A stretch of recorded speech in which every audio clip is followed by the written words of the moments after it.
2 நிமிஷம் ஆயிடுச்சு. வாவ்! சூப்பரா கிடச்சிருக்குங்க.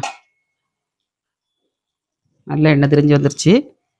மல்லி தழை போட்டு நம்ம அடுப்பை ஆஃப் பண்ணிடலாம். சாஃப்டான சப்பாத்தியும் சென்னா மசாலா கிரேவியும் வச்சு சாப்பிட்டு பார்க்கலாம்.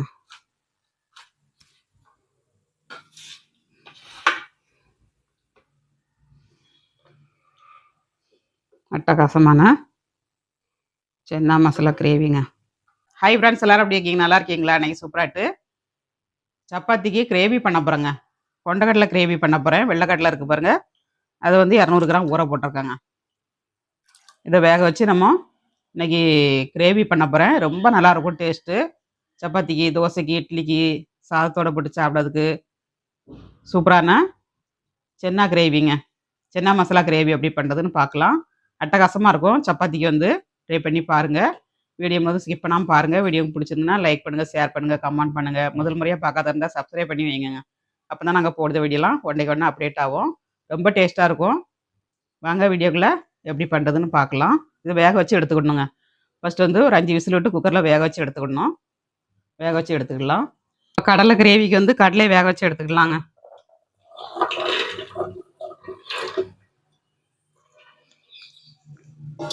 இதில் முங்குற அளவுக்கு தண்ணி வச்சு கொஞ்சமாக உப்பு போட்டு நம்ம வேக வச்சு எடுத்துக்கலாம்.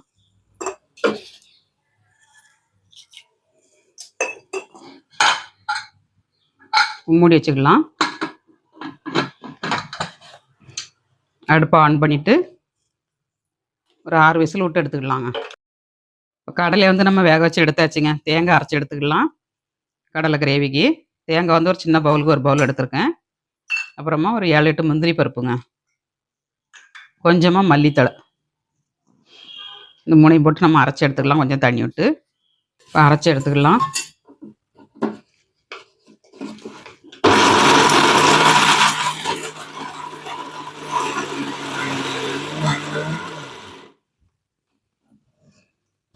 கொஞ்சமாக ஃபஸ்ட்டு அரைச்சிட்டு அப்புறம் தண்ணி விட்டு அரைச்சிக்கணுங்க. நம்ம துண்டு துண்டாக கட் பண்ணி போட்டுக்கனால ஃபஸ்ட்டு கொஞ்சம் குறப்பாக அரைச்சிக்கணும். இப்போ தேங்காய் பேஸ்ட் அந்த அளவுக்கு அரைச்சிட்டு நம்ம இதில் வந்து ஒரு 1/2 ஸ்பூன் சோம்பு போட்டுக்கணுங்க. 1/2 ஸ்பூன் சோம்பு, 1/2 ஸ்பூன் கசகசா, அப்புறம் 2-3 துண்டு பட்டை, 2 லவங்கம், ஒரு பிரிஞ்சி இலை 2 பிச்சு போட்டிருக்கேன். இதையும் அரைச்சி எடுத்துக்கலாம்.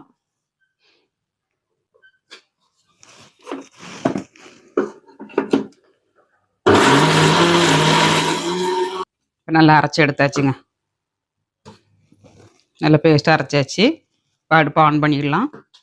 இப்போ கடாயை அடுப்பில் வச்சுக்கலாம். இப்போ அடுப்பை ஆன் பண்ணிடலாங்க. அடுப்பை ஆன் பண்ணியாச்சு. எண்ணெய் ஆட் பண்ணிடலாம்.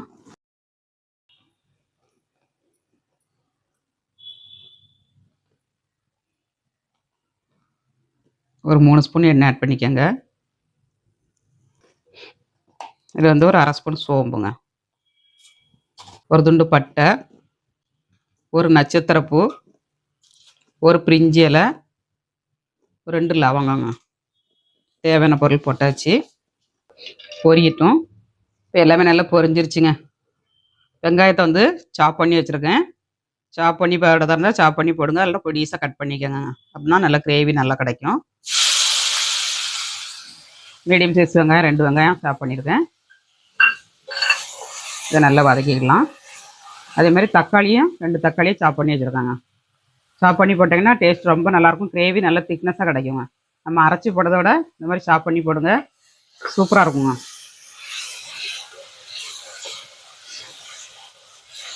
இதை நல்லா வதக்கிடலாம். நல்லா வதங்கணுங்க. எந்த அளவுக்கு நல்லா வதங்குதோ அந்த அளவுக்கு டேஸ்ட்டாக இருக்கும்.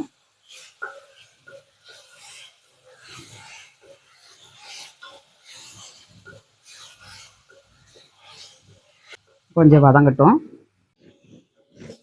இப்போ வெங்காயம் வந்து நல்லா கோல்டன் கலரில் வந்துட்டுங்க. இப்போ தக்காளி ஆட் பண்ணிக்கலாம். இந்த அளவுக்கு வரணுங்க. இந்த மாதிரி வந்ததுக்கப்புறம் நம்ம தக்காளி ஆட் பண்ணிக்கலாம்.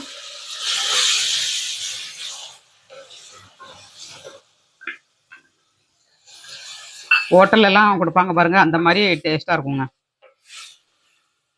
ஹோட்டலில் வந்து டேஸ்ட் கொடுக்குறது வந்து முந்திரி பருப்பு நிறைய அரைச்சி போடுவாங்க. அதனால தான் அந்த டேஸ்ட் கொடுக்கும். நம்மளும் முந்திரி பருப்பு அரைச்சிருக்கோம், நல்ல டேஸ்ட் கிடைக்கிறதுக்காண்டி. இப்போ இஞ்சி பூண்டு பேஸ்ட்டு 1 ஸ்பூன் ஆட் பண்ணிக்கலாம். கொஞ்சம் உப்பு போட்டுக்கலாம். உப்பு போட்டு வதக்குனீங்கன்னா நல்லா வதங்கிடும்.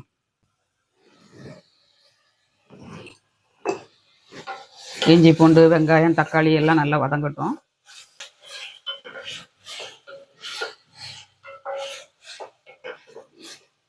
தேங்காய் சாதத்துக்கு ரொம்ப நல்லா இருக்குங்க இந்த சென்னா மசாலா வந்து. தேங்காய் சாதம் பண்ணிங்கன்னா இந்த மாதிரி சென்னா மசாலா பண்ணி பாருங்கள், சூப்பராக கிடைக்கும் உங்களுக்கு. இப்போ நல்லா தக்காளியும் வதங்கி வருது, நல்ல எண்ணெய் திரிஞ்சு வருதுங்க. இந்த ஸ்டேஜில் நம்ம ஒரு 1/2 டீஸ்பூன் மஞ்சள் தூள் போட்டுக்கலாம். தேங்காய் நோட்டு பண்ணுங்கள், தேங்காய் நோட்டு பண்ணிங்கன்னா டேஸ்ட் ரொம்ப நல்லாயிருக்கும். தேங்காய் நோட்டு பண்ணுங்கள். ஒரு 1/2 ஸ்பூன் காரத்துக்கு வரமிளகாத்தூள் போட்டிருக்கேன். வரமல்லித்தூள் போடணும். அடி பிடிக்காத அளவுக்கு மசாலாவை எடுக்கணுங்க, அப்படின்னா கசப்பு தன்மை இல்லாமல் இருக்கும். அடி பிடிக்க ஆரம்பிச்சிட்டுனா டேஸ்ட்டே மாறிடுங்க. இந்த மாதிரி கிண்டி கொடுத்துக்கிட்டே நம்ம மசாலாவை ஆட் பண்ணணும். ஒரு 1/2 ஸ்பூன் மல்லித்தூளுங்க. மிளகுத்தூளும் கரம் மசாலாவும் நம்ம லாஸ்ட்டில் ஆட் பண்ணணுங்க, இப்பவுமே போடக்கூடாது. 1/2 ஸ்பூன் ஜீரகத்தூள் போடுங்க, நல்லா இருக்குங்க.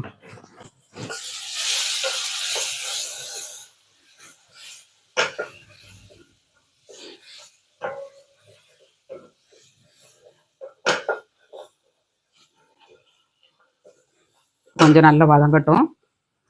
இப்போ மசாலா எல்லாம் நல்லா வெந்துருச்சுங்க. கடலை வச்ச தண்ணியில் வந்து கொஞ்சம் ஆட் பண்ணிக்கலாம். நம்ம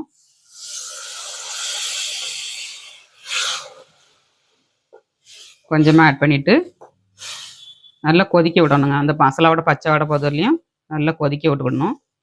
கொதிக்க விட்டதுக்கப்புறம் நம்ம தேங்காய் பேஸ்ட்டு கடலை எல்லாத்தையும் ஆட் பண்ணிக்கலாம். மூடி வச்சுக்கிடலாம். ஒரு 5 நிமிஷம் கொதிக்க விடுங்க, நல்லா கொதிச்சிருங்க.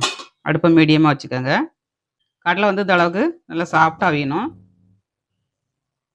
இந்த அளவுக்கு நல்லா மசிற அளவுக்கு அவிச்சிக்கோங்க. இங்கே கொஞ்சம் கடலை முந்திரி பருப்பு இல்லைன்னா கொஞ்சம் கடலையை போட்டு அரைச்சியும் ஊற்றலாங்க. கொஞ்சம் ஒரு 10 கடலைக்கான எடுத்து நம்ம தேங்காய் கூட அரைச்சி போட்டானாலும் குழம்பு வந்து நல்லா திக்காட்டு கிடைக்கும். அதுவும் சூப்பராக இருக்கும். அந்த மாதிரி பண்ணுங்கள். நம்ம ஆப்பத்துக்கு தோசைக்கு இட்லிலாம் பண்ணோம்னா நமக்கு குழம்பு மாதிரி தேவைப்பட்டுச்சுன்னா கொஞ்சமாட்டு நம்ம கடலை போட்டு அரைச்சி ஊற்றிடணுங்க.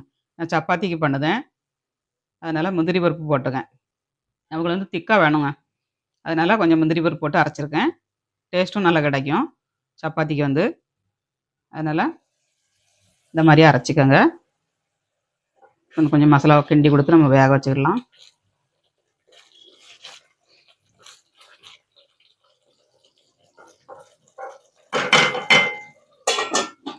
கொஞ்சம் மசாலா எப்படி வெந்திருக்குன்னு பார்க்கலாம். சூப்பராக வந்திருக்கு பாருங்கள். இந்த மாதிரி எண்ணெய் திரிஞ்சு வரணுங்க.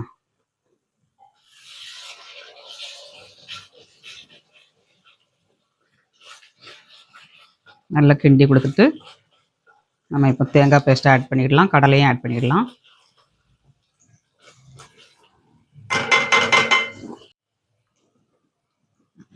அரைச்சி வச்ச தேங்காய் விழுது ஆட் பண்ணிடலாம்.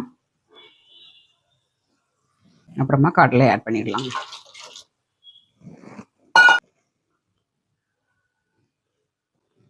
பார்க்கையிலே இவ்வளோ எம்மியாக இருக்குது பாருங்கள். கொஞ்சம் உப்பு போட்டு நம்ம கொதிக்க விடணுங்க. ஒரு 10 நிமிஷமாவது நல்லா கொதிக்க விடணும். கொதிக்க விட்டால் தான் நல்லா வற்றி வரும், டேஸ்ட் ரொம்ப நல்லாயிருக்கும். நம்ம தக்காளி வதங்கிறதுக்கு உப்பு போட்டிருக்கோம், கடலை அவியதுக்கு உப்பு போட்டிருக்கோம். அதனால் கொஞ்சமாக போட்டிருக்கேன். காணலைன்னா லாஸ்ட்டில் செக் பண்ணிவிட்டு போட்டுக்கலாங்க. 200 கிராம் காட்டலாங்க.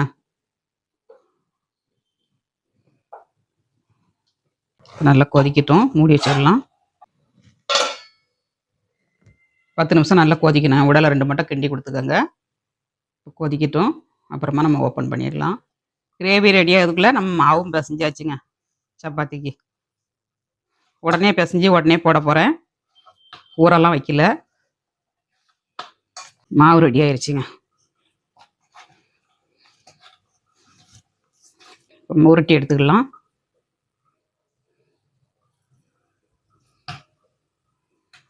தேவைக்கேற்ப போட்டுட்டு அப்புறமாட்டு மிச்சத்தை போட்டுக்கலாங்க.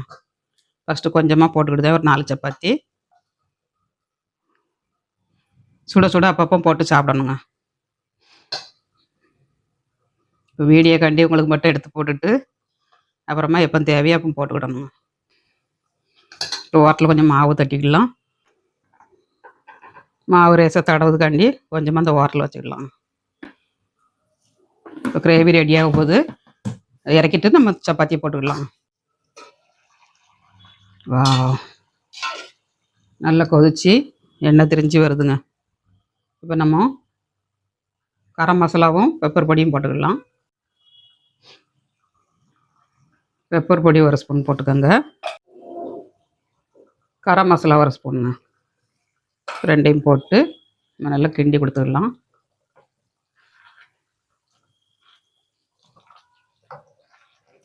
கிண்டி கொடுத்து ஒரு 2-3 நிமிஷம் நம்ம வச்சா போதுங்க.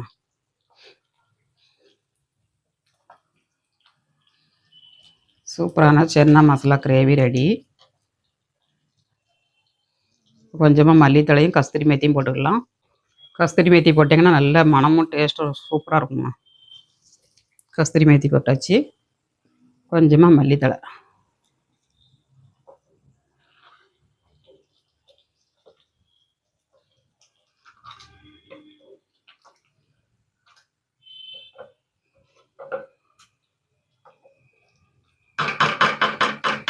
கொஞ்ச நேரம் கொதிக்கட்டும், மூடி வச்சுக்கலாம். ஒரு 2 நிமிஷம் வச்சா போதுங்க. 2 நிமிஷம் ஆயிடுச்சு. வா, சூப்பராக கிடச்சிருக்குங்க. நல்லா எண்ணெய் திரிஞ்சு வந்துருச்சு. மல்லித்தழை போட்டு நம்ம அடுப்பை ஆஃப் பண்ணிடலாம். அடுப்பை ஆஃப் பண்ணியாச்சு. மசாலா கிரேவியெல்லாம் இறக்கிடலாங்க. இறக்கிட்டு நம்ம சப்பாத்தி கட்டை அடுப்பில் வச்சிடலாம். சப்பாத்தி கல்லை அடுப்பில் வச்சாச்சு. அடுப்பை ஆன் பண்ணிக்கலாம். அடுப்பு ஆனில் இருக்குங்க. சப்பாத்தியை போட்டு தேய்ச்சி எடுத்துக்கலாம். ஒரு உருண்டை மாவை எடுத்து நம்ம தேய்ச்சிக்கிட்டணுங்க.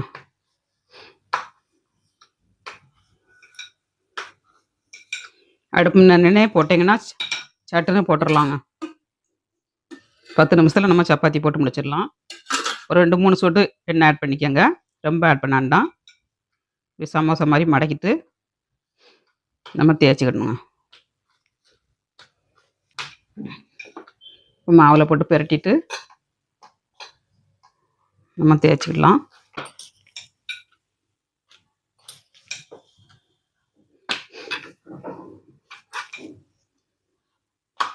நம்ம சமோசா மாதிரி மடக்கும்போது கொஞ்சம் கோணலாக போகுங்க. ஆனால் சப்பாத்தி வந்து நல்லா சாஃப்டாக கிடைக்கும். தேய்ச்சாச்சு. சப்பாத்தி கல்லில் போட்டுக்கலாம்.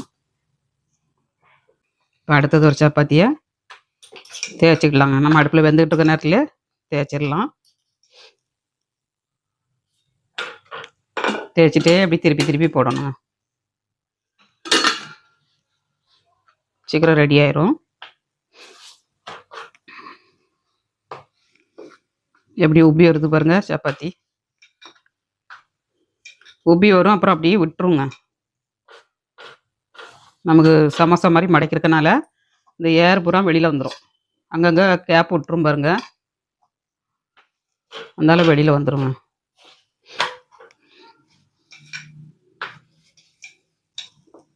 ஒரு சிஸ்டர் வந்து சாம்பார் பொடி பண்ணி போட சொல்லியிருந்தாங்க. போடுதம்மா உங்களுக்காண்டி. டைம் கிடைக்கும்போது நான் எடுக்கிறேன், வீடியோ எடுத்து உங்களுக்காண்டி போடுறேன். பூண்டு இல்லாமல் போட சொல்லியிருக்கீங்க. பண்ணுறம்மா உங்களுக்காண்டி.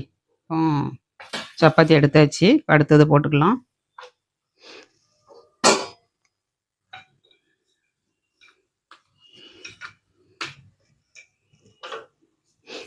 ஒரு சப்பாத்தி வேகும்போதே இன்னொரு சப்பாத்தி தேய்ச்சிக்கிடணும். கொஞ்சம் எண்ணெய் ஆட் பண்ணிக்கோங்க, ரொம்ப ஆட் பண்ணக்கூடாது. எப்படி உப்பி வருது பாருங்க. இப்படி உப்பி வரும், அதெல்லாம் டப்புன்னு ஒன்று பாருங்க. ஏர் ஓப்பன் ஆகுது பாருங்க. இந்த சைடு ஓப்பன் ஆகி அப்படியே ஏர் பூரா வெளியில் போயிருங்க. ஆவி வந்து நம்ம கையில் அடிச்சிரும். பார்த்து இது பண்ணணும்.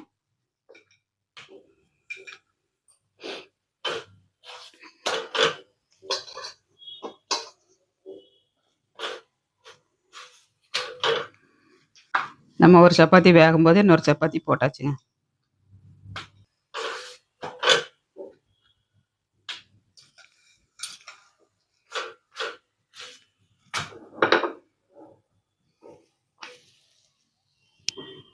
ரொம்ப ஃபாஸ்ட்டாகவும் எரியக்கூடாது, பிடிக்க ஆரம்பிச்சிரும்.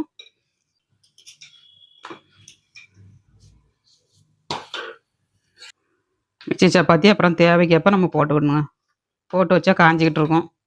நம்ம அப்பப்போ சுட சுட போட்டால் சாப்பிட்றதுக்கு நல்லாயிருக்குங்க.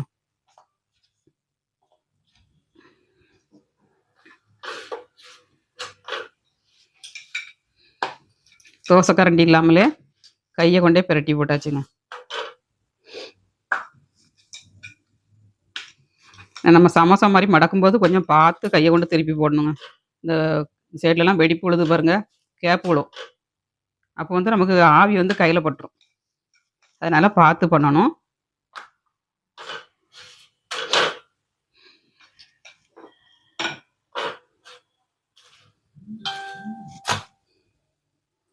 அவ்வளோதாங்க.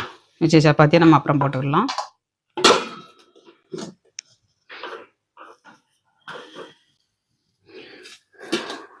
சப்பாத்தி வந்து கட்டையில் வச்சு அடித்து காட்டுறோம் பாருங்க.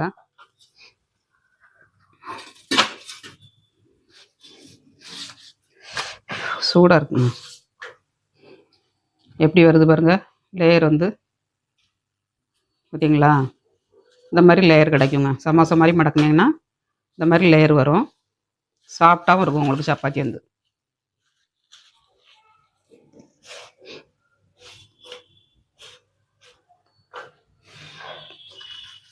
எல்லா சப்பாத்தியுமே உங்களுக்கு லேயர் கிடைக்கும். ஏன்னா நம்ம சமோசா மாதிரி மடக்கினால இந்த சைட்லேருந்து கேப்பில் வந்து ஆவி வெளியில் வருங்க. உள்ளுக்குள்ளே வந்து ஏர் உப்பி வரும்போது அப்படியே ஓப்பன் ஆயிரும். ஓப்பன் ஆகும்போது நமக்கு கையில் ஆவி அடிச்சிடும். அதனால் பார்த்து தான் நாங்கள் பண்ணணும். அடுப்பை ஆஃப் பண்ணியாச்சு. இப்போ அப்படியே நம்ம அடித்து புரோட்டா மாதிரி எடுத்துடலாங்க.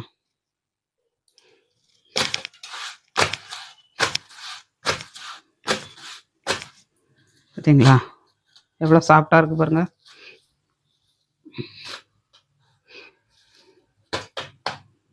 சூப்பராக கிடச்சிருச்சுங்க. சப்பாத்திக்கு மாவு எப்படி பிசையணும், எப்படி போடணுங்கிறத வீடியோ போட்டிருக்கேன் பாருங்க. இந்த மாதிரி வரணுங்க லேயர் வந்து வந்துச்சுன்னா உங்களுக்கு வந்து சூப்பராக கிடைக்கும். நல்லா சாஃப்டாட்டு ஒரு கையில் சுற்றி வச்சிடலாங்க. சூப்பரான சப்பாத்தி போட்டாச்சு. பிளேட்டில் சேவ் பண்ணி சென்னா மசாலா வச்சு சாப்பிட்டுக்கலாம். சாஃப்டான சப்பாத்தியும் சென்னா மசாலா கிரேவியும் வச்சு சாப்பிட்டு பார்க்கலாம்.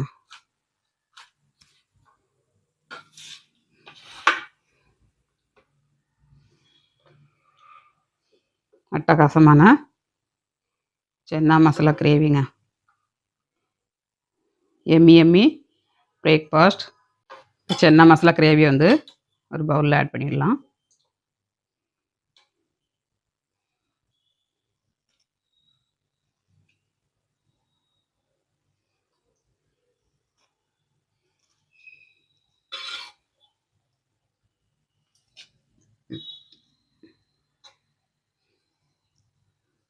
அடிக்கடி செய்ய சொல்லுவாங்கங்க. கறி குழம்பு சுவையில் செஞ்சுருக்கோம்.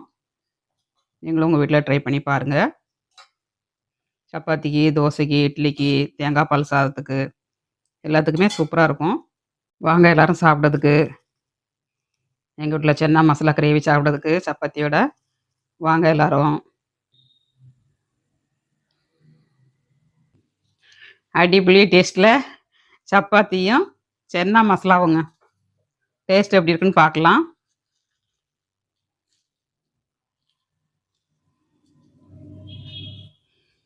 பார்க்கவே சூப்பராக இருக்குங்க.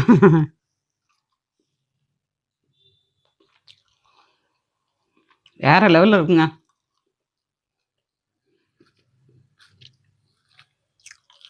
சூப்பராக இருக்குங்க. 2 சப்பாத்தி சாப்பிடுவாங்க, 4 சப்பாத்தி சாப்பிடுவாங்க. அந்த அளவுக்கு டேஸ்ட்டாக இருக்குது. ட்ரை பண்ணி பாருங்க நீங்களும் உங்க வீட்ல.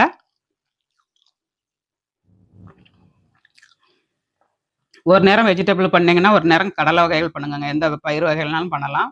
பயிர் வகைகள் சாப்பிட்றது ரொம்ப நல்லது. கொண்டைக்கடலை, தட்டாம்பயிறு, பாசிப்பயிறு இந்த மாரி பயிர் வகைகள்லாம் நெறைய அவிச்சு சாப்பிடுங்கங்க. ரொம்ப நல்லது.